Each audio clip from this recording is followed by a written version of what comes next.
এখন 1টা বাজে, বাজার থেকে এসে এখন রান্না বসাচ্ছি।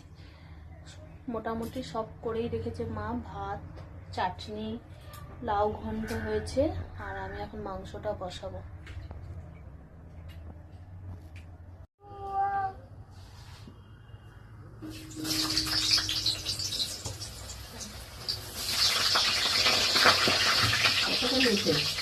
কি লাইন থেকে নিয়েছে 140,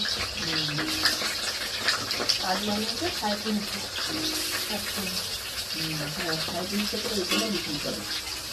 আমি তো ওটাই বাবাকে বলছি, পাড়াতে জানো কত মানুষ বিক্রি করে নেয়, আমি শুনেছি এখানে এত বলতো 400 বাইরেও দেখছি একই বলছে, আমি আনছিলাম কিন্তু হ্যাঁ বাইরেও দেখছি একই বলছে।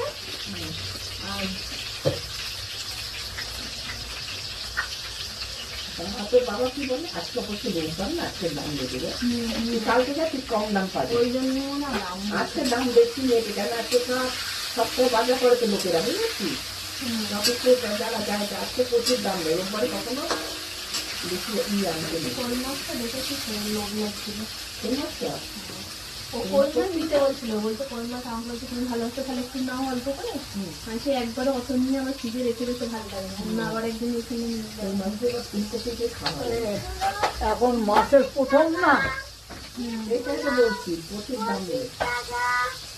মাছের প্রথম বলে এই বাজারে যাওয়া হলো। নাহলে ফুলকপি বাঁধাকপি বললো 7 টাকা 10 টাকা 15 টাকা, আবার একদিন বললো 20 টাকা, আমি তো বাবাকে ভাবি যে এত 15-20 টাকা বাবা, ঠিক করে গুছিয়ে তাও এটা 15 টাকা করে বলেছিল, 10 টাকা করে বলে পরে 10 টাকা করে দিল।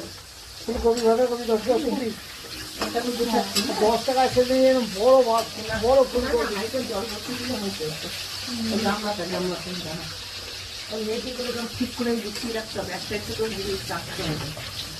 আমি আসছি কোনটা করে রাখতে হবে।